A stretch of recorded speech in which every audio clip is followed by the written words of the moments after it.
ಮೊದಲಿಗೆ ನಿಂಗವ್ವಜ್ಜಿ ಫೋನ್ ಮಾಡಿ ಹೀಗೀಗೆ ಆಗಿದೆ ಅಮ್ಮ ಅಂತ ನನಗೆ ಹೇಳಿದಿದ್ರೆ ನಾನು ಬಂದು ನನ್ನ ಸೊಸೆನ ನೋಡ್ಕೊತಾ ಇರಲಿಲ್ವಾ. ಆಗ ಅಜಿತ್ ಅಜ್ಜಿ ಆ ಸಿಚುವೇಶನ್ನಲ್ಲಿ ನಮಗೆ ನಾವು ಎಲ್ಲಿದ್ದೀವಿ ಅಂತಾನೆ ಗೊತ್ತಿರಲಿಲ್ಲ, ನಾವೇನು ಮಾಡ್ತಿದ್ದೀವಿ ಅಂತಾನೆ ಗೊತ್ತಿರಲಿಲ್ಲ. ತಪ್ಪಾಗಿ ಹೋಗಿದೆ, ಹೊಟ್ಟೆಗೆ ಹಾಕೊಂಡ್ಬಿಡಿ. ಅಲ್ಲ ಸಂಗೀತ, ಕೋಮಾಗೆ ಹೋಗುವಂಥ ಶಾಕ್ ನಿನಗೇನೆ ಬಡ್ದಿತ್ತು ಅಲ್ಲ. ನಮ್ಮ ಮನೆಯಲ್ಲಿ ಇದ್ದಾಗ ನಾನು ನಿನ್ನನ್ನು ಎಷ್ಟು ಗೋಳು ಹಿಕ್ಕೊತಾ ಇದ್ದೆ, ಎಷ್ಟು ಬೈತಾ ಇದ್ದೆ, ಎಷ್ಟು ಹಿಂಸೆ ಮಾಡ್ತಾ ಇದ್ದೆ. ಅವಾಗ ಆಗದೆ ಇರೋ ಶಾಕ್ ಇಲ್ಲಿ ಅದೆಂಥ ಶಾಕ್ ಹೊಡಿತೀಯ ನಿನಗೆ? ಕೋಮಾಗೆ ಹೋಗುವಂಥದ್ದು ಅತ್ತೆ, ಅದೇನೋ ಗೊತ್ತಿಲ್ಲ, ಅದು ಒಂದು ವಿಷಯ ನನಗೆ ನೆನಪಿಗೆ ಬರ್ತಾ ಇಲ್ಲ ಅತ್ತೆ.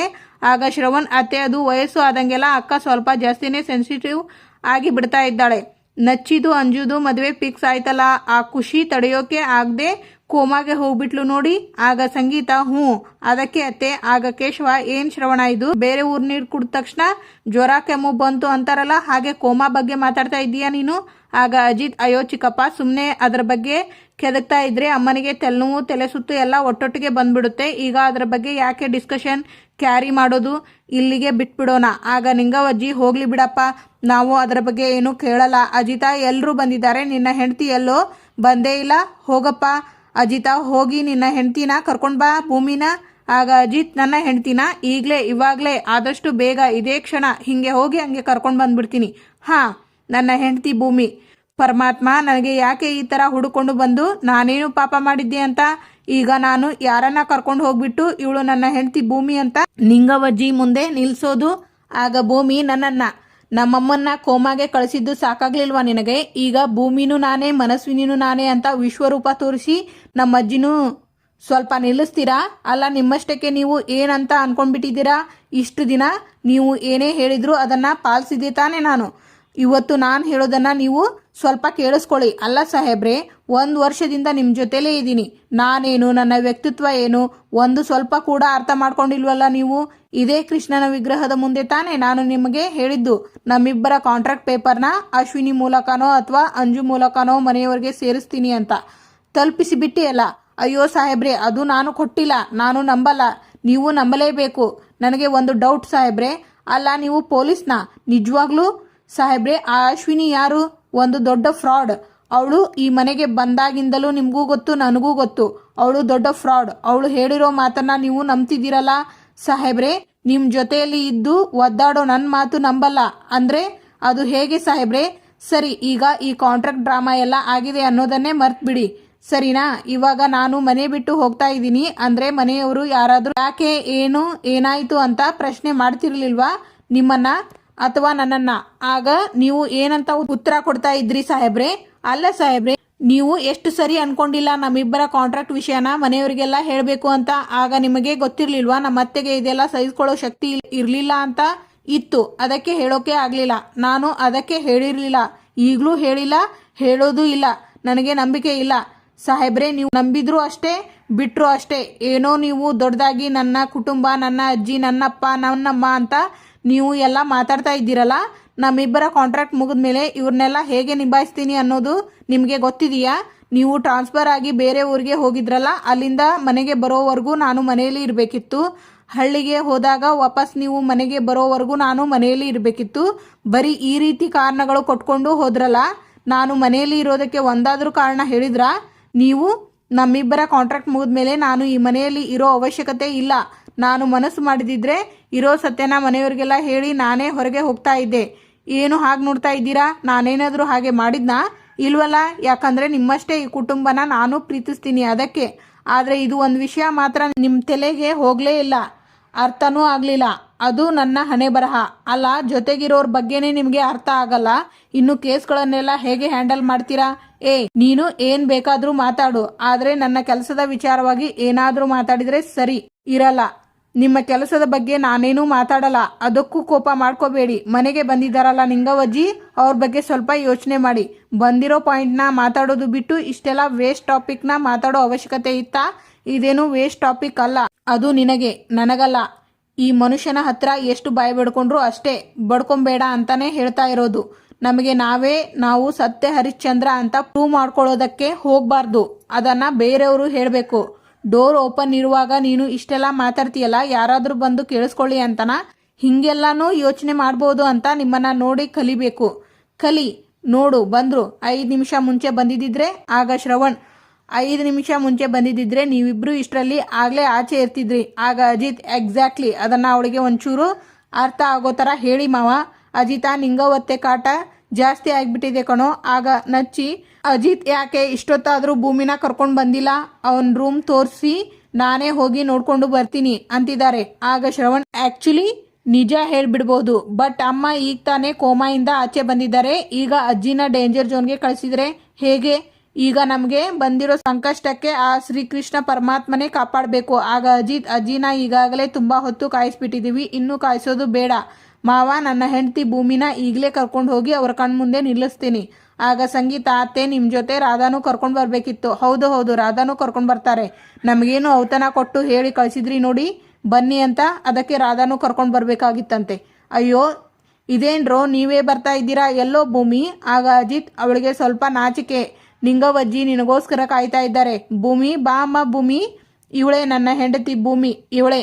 ಏನೇ ಇದು ನಿನ್ನ ಸೊಸೆ ಮುಸುಕು ಹಾಕೊಂಡು ಬರ್ತಾ ಇದ್ದಾಳೆ. ಆಗ ಕೇಶವ ಸಿಡುಬ್ರೋಗ ಏನಾದರೂ ಬಂದ್ಬಿಟ್ಟಿದೆಯಾ? ಅಯ್ಯೋ ಆ ಥರದ್ದು ಏನೂ ಇಲ್ಲ. ಆ್ಯಕ್ಚುಲಿ ಅಮ್ಮ ಕೋಮಾಗೆ ಹೋದಾಗ ಇವಳು ದೇವ್ರ ಹತ್ರ ಹರಕೆ ಹೊತ್ಕೊಂಡಿದ್ಲು.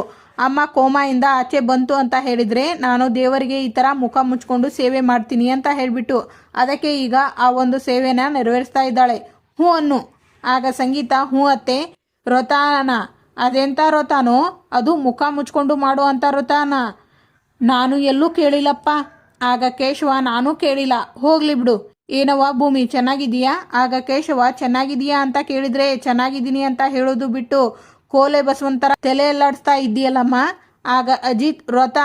ಆಗ ಶ್ರವಣ್ ಬರೀ ವ್ರತ ಅಲ್ಲ ಅತ್ತೆ, ಮೌನ ವ್ರತ. ಆಗ ನಚ್ಚಿ ಮಾತೇ ಆಡೋಂಗಿಲ್ಲ. ಆಗ ರಾಮ್ ಹೌದು ಅಮ್ಮ, ಮಾತು ಆಡೋಂಗಿಲ್ಲ, ಮುಖನೂ ತೋರ್ಸಂಗಿಲ್ಲ. ಅಯ್ಯಯ್ಯೋ ಇದು ಎಂಥ ವ್ರತಾನೋ? ಈ ಥರದ್ದು ಒಂದು ವ್ರತ ಇರುತ್ತಾ? ಮುಖ ಮುಚ್ಕೊಂಡು ಮಾತಾಡ್ದೆ ಅಪ್ಪ. ಏ ಭ್ರಮರಮ್ಮ, ಇದು ನಿನಗೆ ಮೊದಲೇ ಗೊತ್ತಿತ್ತಾ? ಏನು ವ್ರತಾನೇ ಇದು?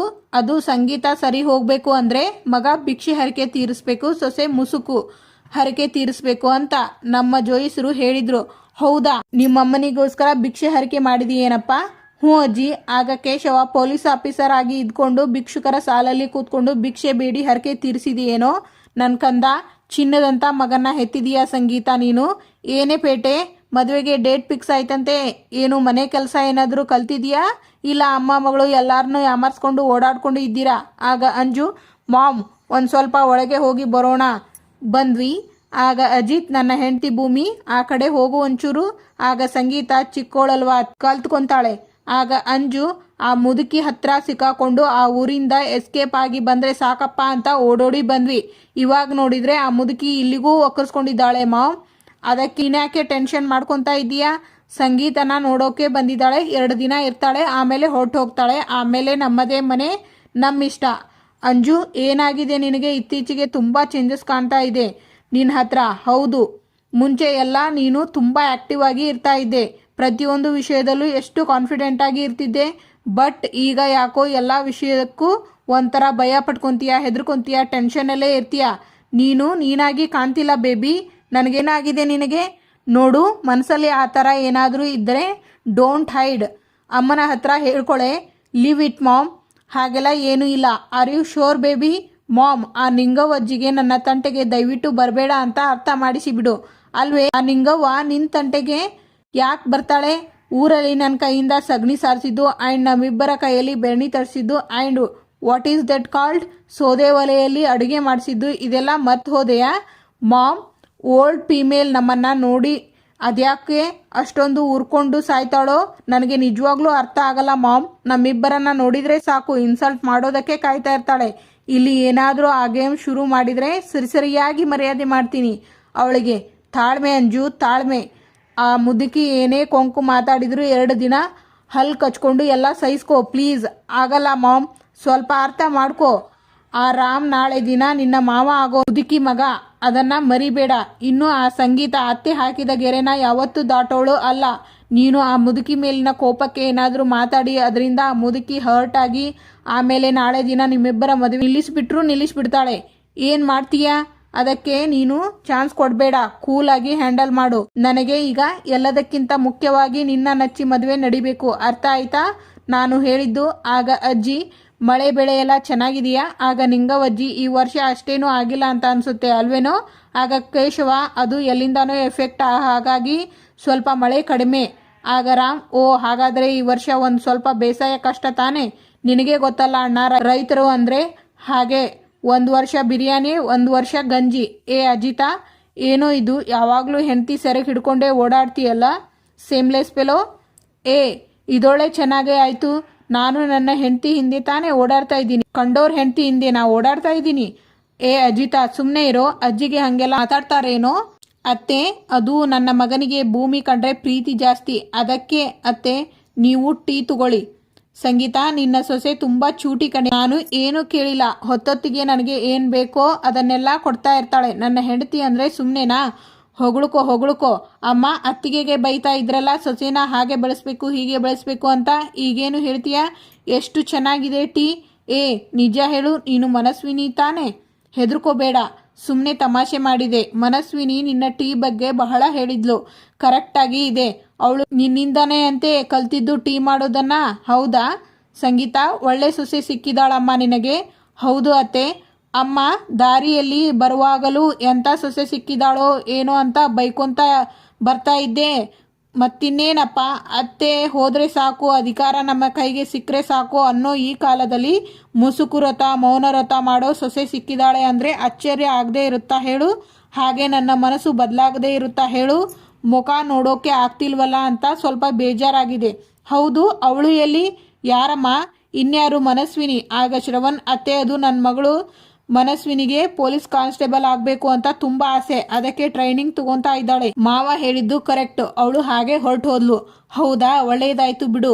ಅವಳು ಕಾನ್ಸ್ಟೇಬಲ್ ಆದ ಕೂಡಲೇ ಅವಳಿಗೂ ನಮ್ಮ ಪ್ರಸಾದಿಗೂ ಮದುವೆ ಮಾಡಿ ಬಿಡೋಣ. ಇವತ್ತಿಗೆ ಇಲ್ಲಿನ ಸಂಚಿಕೆ ಮುಕ್ತಾಯವಾಗುತ್ತದೆ. ಮುಂದಿನ ಸಂಚಿಕೆಯಲ್ಲಿ ಆಗ ನಚ್ಚಿ ಅತ್ತಿಗೆ, ಮೊದಲಿನ ಹಾಗೆ ಇಲ್ಲ ನೀವು. ಮುಂಚೆ ಎಲ್ಲ ನಿಮ್ಮ ಮುಖದಲ್ಲಿ ಒಂದು ಸ್ಮೈಲ್ ಇತ್ತು, ಒಂದು ಇನ್ನೋಸೆಂಟ್ ಸಣ್ಣ ಮಗುವಿನ ಸ್ಮೈಲ್, ಅದು ಈಗ ಇಲ್ಲ. ಏನಾಯಿತು ಅತ್ತಿಗೆ? ಮೈದು ನನ್ನನ್ನ ಮತ್ತೆ ನಿಮ್ಮ ಅಣ್ಣನ ದೂರ ಮಾಡಬೇಕು ಅಂತ ಈ ಮನೆಯಲ್ಲಿ ಯಾರೋ ಸಂಚು ಮಾಡ್ತಾ ಇದ್ದಾರೆ. Thank you for watching.